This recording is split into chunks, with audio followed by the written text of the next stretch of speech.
Good afternoon students. आज हम BEd second year में जो आप लेसन प्लान की फ़ाइल बनाओगे उसमें कितने लेसन बनाने हैं, कैसे बनाने हैं, उनके बारे में जनरली डिस्कस कर लेते हैं। स्टार्टिंग में जो लेसन प्लान की फ़ाइल है उसमें आप माइक्रो लेसन बनाओगे। अब माइक्रो लेसन होते क्या हैं थोड़ा सा समझाऊंगी।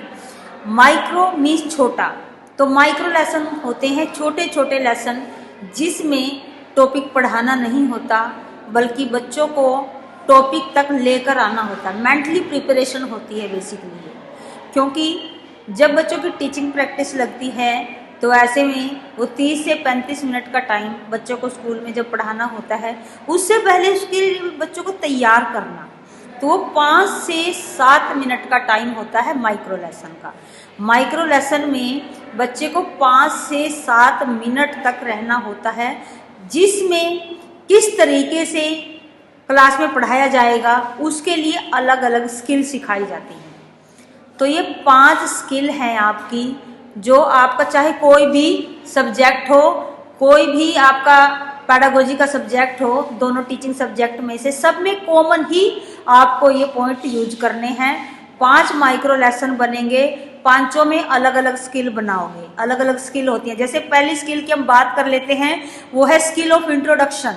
इसमें लेसन को इंट्रोड्यूस करना होता है, यानी कि कैसे प्रेजेंट करना है। इसमें टॉपिक को पढ़ाने से पहले एक बेसिक जो बैकग्राउंड है बच्चों के माइंड में वो चेकआउट करना होता है। मान लीजिए मुझे बच्चों को नाउन का टॉपिक कराना है, तो ऐसे में बच्चों के डिफरेंट प्लेसेस के, थिंग्स के, पर्सन के नेम पता है या नहीं, पहले उस चीज़ की जांच करनी पड़ती है। तो हम टॉपिक तक आने के लिए बच्चों से 4-5 क्वेश्चन इसमें पुट करते हैं, उनके हिसाब से ही जो है वो डिफरेंट स्किल तय होती है कि हमारे क्वेश्चन किस तरीके के हैं। तो इसमें चैप्टर के इंट्रोडक्शन से संबंधित क्वेश्चन होंगे। नेक्स्ट स्किल की बात कर लेते हैं हम। अलग दूसरी स्किल है हमारी क्वेश्चनिंग स्किल। इसको प्रोबिंग क्वेश्चन स्किल भी कहा जाता है, skill of probing question. Probing question mean asking question, कि बच्चों से क्वेश्चन आस्क करने हैं। इसमें जो भी लेसन होगा वो क्वेश्चन की फॉर्म में होगा कि किस चीज को क्या कहते हैं, डू यू नो दैट, ठीक है ना। इस तरीके के क्वेश्चन होंगे जिसमें अपने आप में ही कोई क्वेश्चन बना हो। तो ये बच्चों के अंदर क्वेश्चनिंग की स्किल डेवलप की जाती है ताकि क्वेश्चन कैसे पूछना है वो स्किल उनके अंदर आ जाए। नेक्स्ट है हमारी थर्ड स्किल, जिस स्किल को हम कहते हैं skill of stimulus variation. Stimulus variation का मतलब होता है भाव भंगिमा या हाव भाव में परिवर्तन। बॉडी लैंग्वेज बेसिकली इससे जुड़ा हुआ है कि आप क्लास में पढ़ाते टाइम किस तरीके की बॉडी लैंग्वेज यूज करते हो, वो स्किल ऑफ स्टिमुलस वेरिएशन से बड़े अच्छे तरीके से पता लग जाता है। इसमें हम बच्चों को कई बार क्वेश्चन करते हैं, कई बार बच्चे जो हाँ या ना में अपनी गर्दन हिला देते, इस तरीके से skill of stimulus variation use कर रहे हैं हम यहाँ पे। देखो, क्लास का जो एनवायरनमेंट होता है वो जीवंत प्रोसेस है, वहाँ पर लाइव प्रोसेस चल रहा है। वहाँ पर इतने सारे बच्चे बैठे हैं, एक टीचर उनको टीच कर रहा है, गुरु शिष्य के बीच में जो इंटरेक्शन है ना, तो वो एक जीवंत प्रोसेस है। वहाँ पर जो नॉलेज टीचर के पास है वो बच्चों को पास पहुँचानी है, तो वो किस तरीके से, वो चैनल किस तरीके से काम करेगा, तो यहाँ पर वो चीज़ बड़ी मायने रखती है। इसीलिए ये सारी स्किल आपके टीचिंग जो कोर्स हैं बीएड और डीएलएड इनमें रखी गई हैं, ताकि आप अपनी बॉडी लैंग्वेज, अपने जेस्चर्स, फेशियल एक्सप्रेशन सारों को जो है अपने टीचिंग में पढ़ाते टाइम यूज कर सकें। नेक्स्ट स्किल है हमारी स्किल ऑफ एक्सप्लेनेशन, जिसमें व्याख्यान कौशल कहते हैं जिसको हम। इसमें हर चीज़ को एक्सप्लेन करना सिखाना, कि चीज़ों को एक्सप्लेन कैसे करने हैं, वो सारी चीज़ें इसमें पॉइंट उसी तरीके के होंगे, वैसे समझाया जाएगा।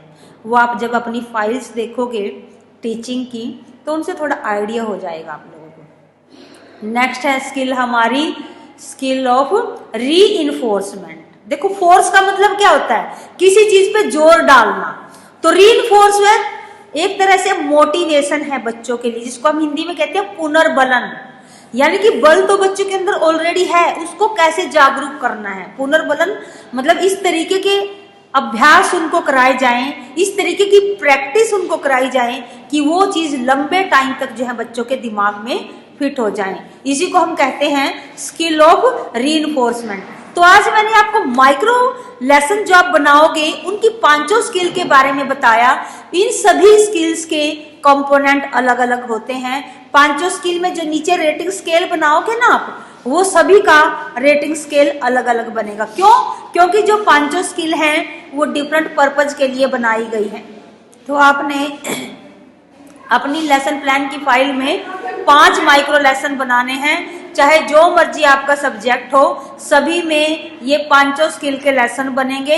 उसका जो कंटेंट है वो अकॉर्डिंग टू सब्जेक्ट चेंज हो जाएगा।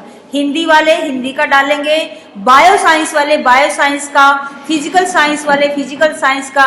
इस तरह से जो हमारे 19 to 20 सब्जेक्ट हैं टीचिंग के बीएड में, तो वो हमारे सब्जेक्ट में वेरिएशंस जो हैं उसी के अकॉर्डिंग आ जाएगा कंटेंट में। ठीक है ना। उसके लिए आप 6ठी से 8वीं तक के बच्चों की बुक्स लेकर के कंटेंट वहां से उठाओगे। साथ के साथ जो है, जो मैंने आपको पांचों स्किल बताई, इनका जो रेटिंग स्केल है, जो पैमाना है, उसको एज इट इज यूज करोगे जैसा जो है फाइल में होता है। बाकी मैं एक बार से वीडियो वगैरह में या फिर मैं वैसे ही आपके जो लिंक है गूगल मीट का या फिर आपको व्हाट्सएप पे सेंड कर दूंगी, वो आप बाद में देख लेना। थोड़ा सा मैंने आपको माइक्रो लेसन की क्लैरिटी दी है इस वीडियो में। Okay, thank you, have a great day.